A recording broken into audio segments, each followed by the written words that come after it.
This is the first in a series of videos on some LMS basics. In this first video, we're going to be talking about how to set up a course in the Flagler LMS. And this purpose of this training is just to provide some basic LMS training. There is another series of videos that will give more detail. So let's begin. I want to set up my fall classes, and since we're in the summer, my fall classes are not showing. So I'm going to go to this drop-down menu and hit Future Courses, and that will take me to the classes that I will be teaching in the fall.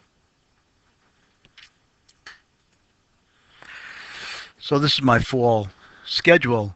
I'm going to choose this first course, ACC 212, and when I first open it, this is what's going to display.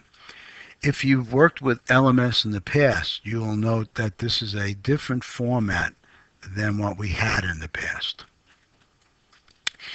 If I wanted to use my old format, I could choose to copy that old course into this course. To do that, I would go to the Copy Courses. And again, you would do this if you were satisfied with a shell, the basic setup of a course from a prior term, and you want to bring it over.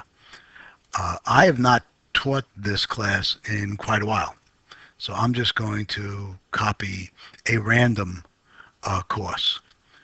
So I'm going to use one of my summer courses, and this internship is the basic shell.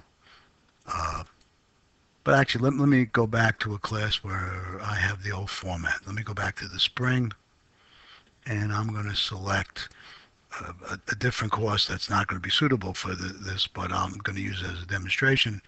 And I'm going to bring over my intermediate accounting class. And I want to copy that to my Principles of Management Accounting in the fall semester. And I'm going to choose to select everything. And I'm going to hit copy. And this little warning box comes up to say, you want to make sure you want to do this. And it's telling me anything that's already in 212 will be overwritten. I'm sure I want to do it, so I hit continue. And it's going to take a second for it to copy. So the course is copied, and if I want to see what it looks like now, I'll click on it. And as you see, it has brought back our old format that we're used to, and then you can just make the edits that you would normally make. So the revision made by the main campus sometime in the spring that was done without us knowing about it can be overridden by just copying one of your old courses into the new course.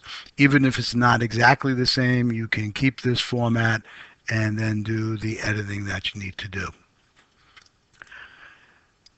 In the next video, we're going to take the course shell as it is presented in the new format and do some basic work to get it ready for the new semester with a minimum amount of features, but enough to give the students a good experience.